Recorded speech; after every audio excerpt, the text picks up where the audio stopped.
Hello, everyone. Welcome back to another episode of the Grow Through It podcast.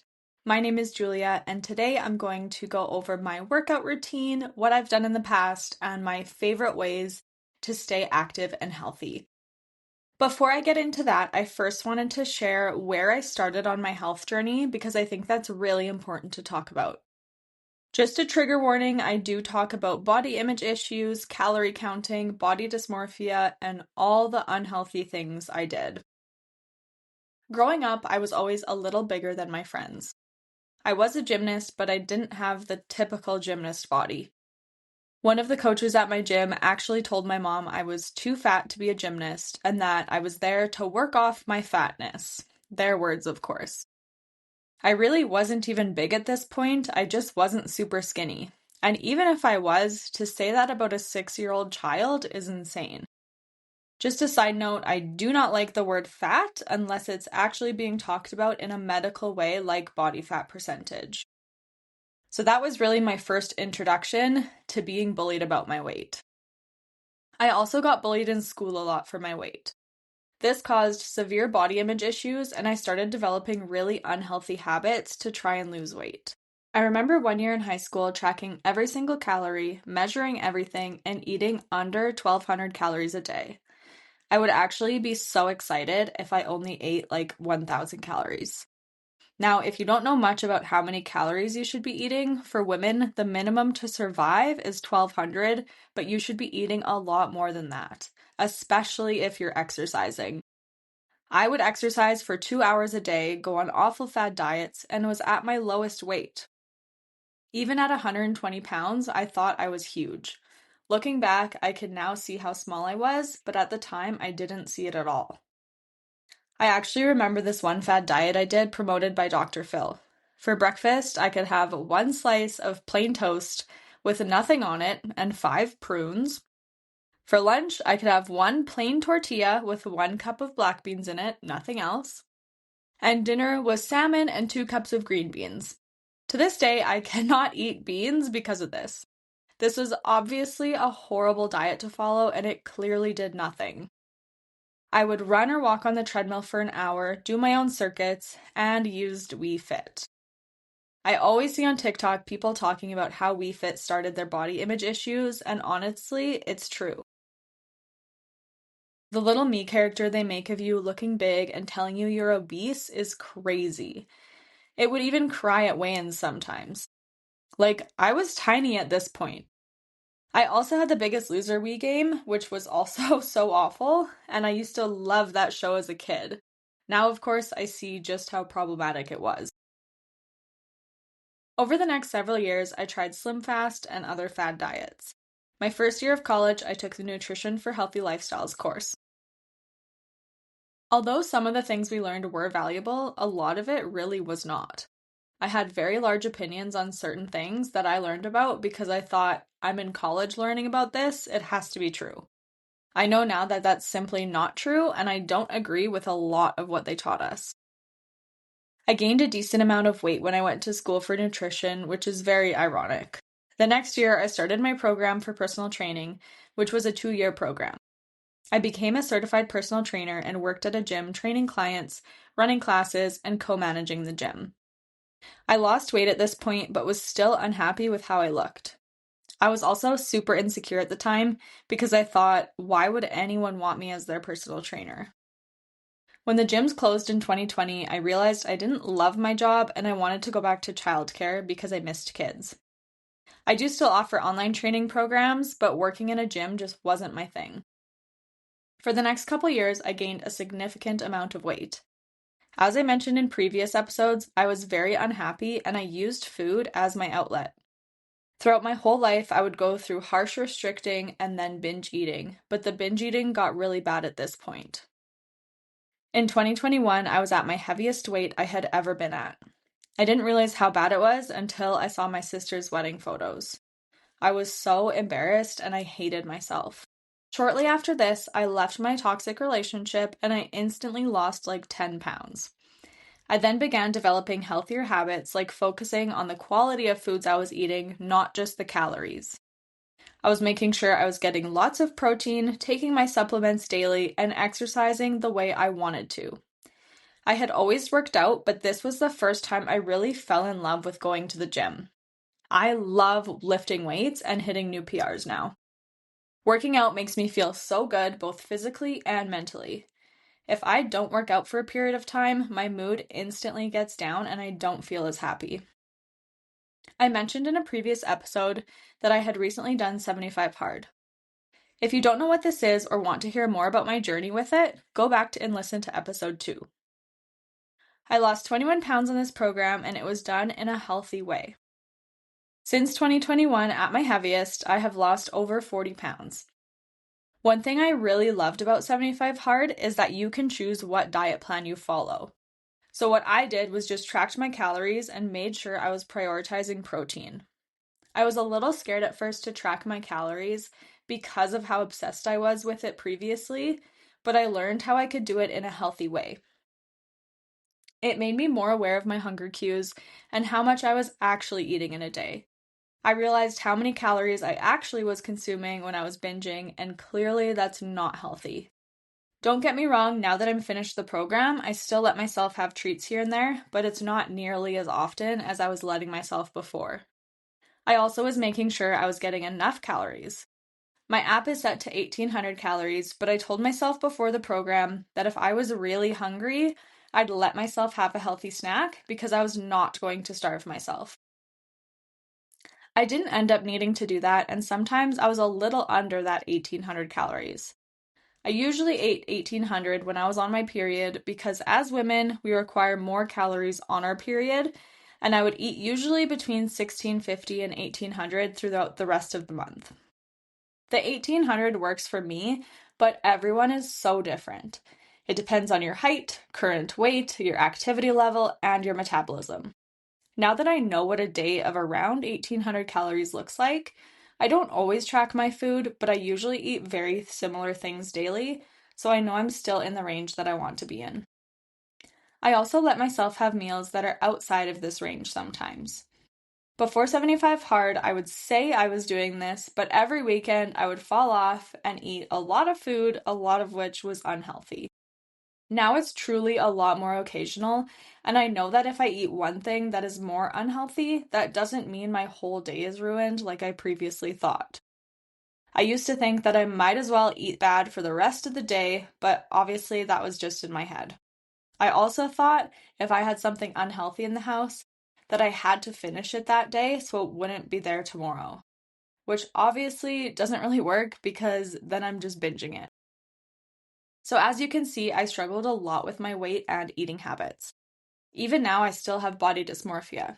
What I see in the mirror versus what I see in pictures is extremely different, and it definitely messes with my mind sometimes. I often wonder if I even know what I actually look like. That being said, I am so much healthier than I used to be, and I started to love my body. This took a long time for me to accomplish. I definitely still have days where I feel bad about the way I look, but majority of the time I'm pretty happy with how I look. I do want to continue to lose a little bit of weight and gain more muscle, but I'm coming at it from a place where I just want to improve myself, not because I hate myself. That's another thing I used to be afraid of, and I know a lot of other women are too. I thought if I was lifting weights, I would be too muscular and it would look bad. But that's really just not how it works.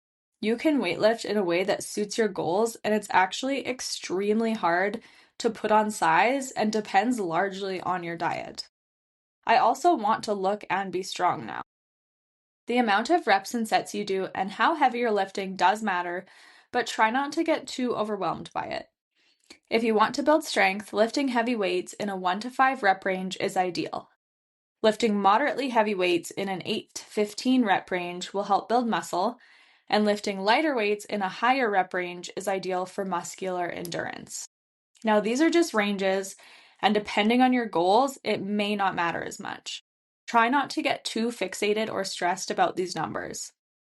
Personally, I like to be in the 8 to 15 rep ranges aside from pull-ups, since I can only do 1 to 5, and I really want to build strength in that anyways.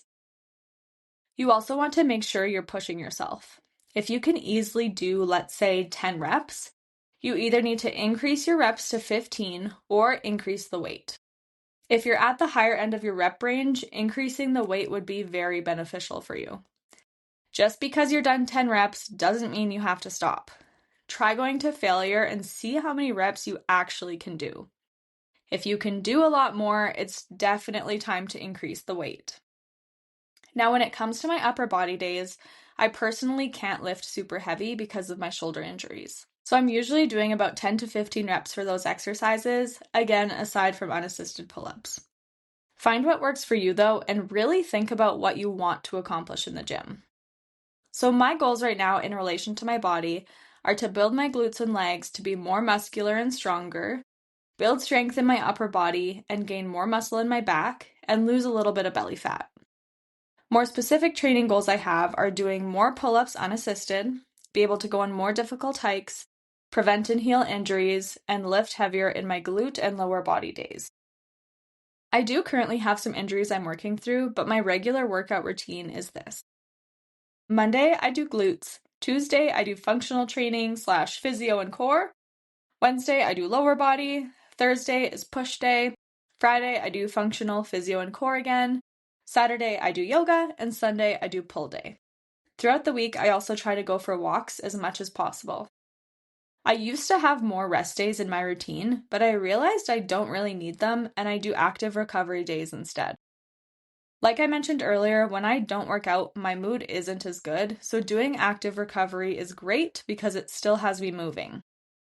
My functional physio and core days aren't that difficult, and I like to do yoga on Saturdays or just do a really good stretch and walk.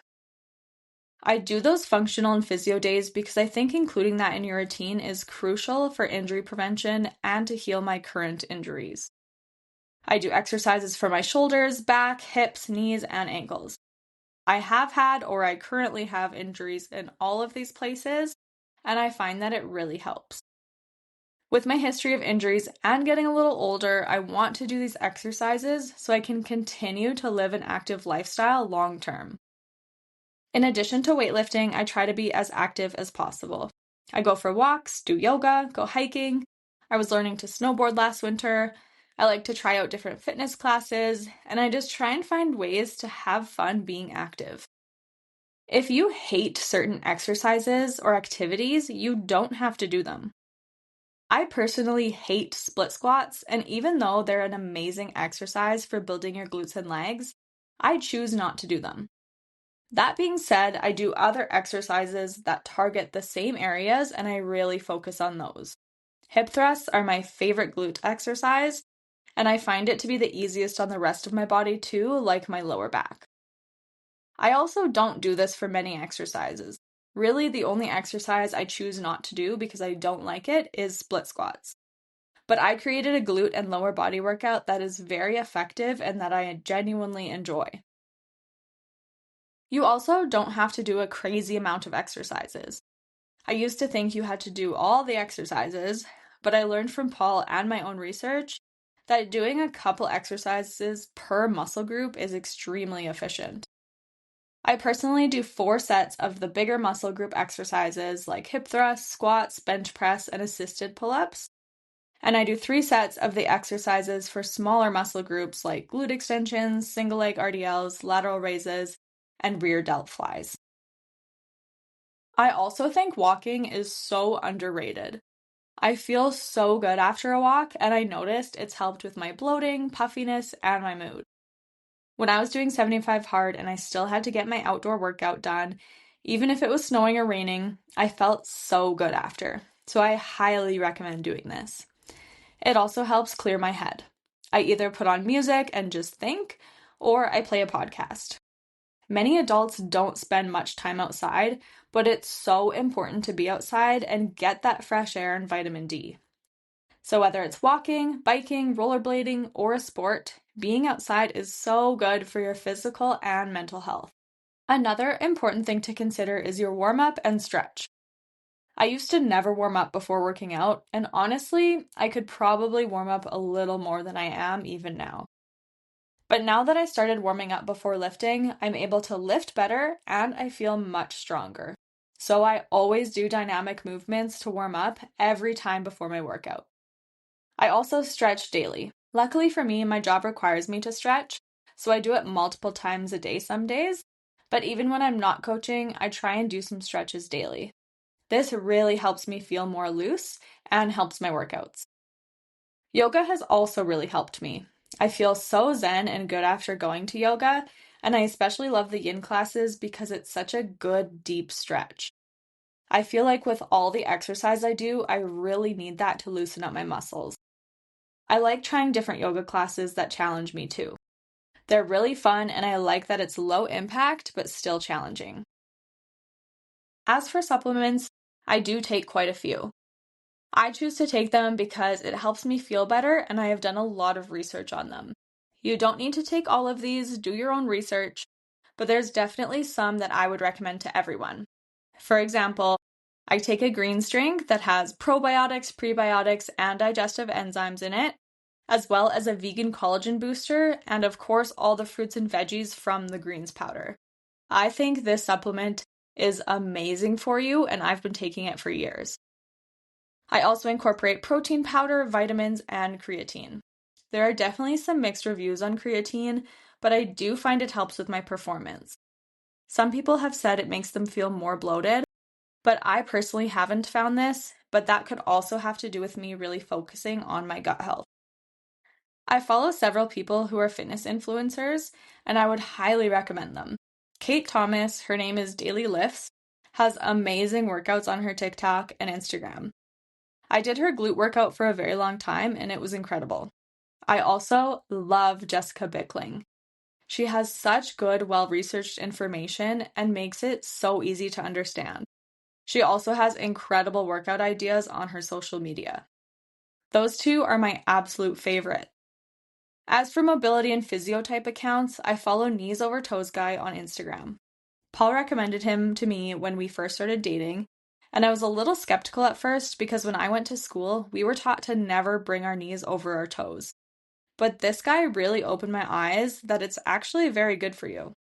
I realized we bring our knees over our toes all the time in our daily activities, like going downstairs, stepping down from something, things like that.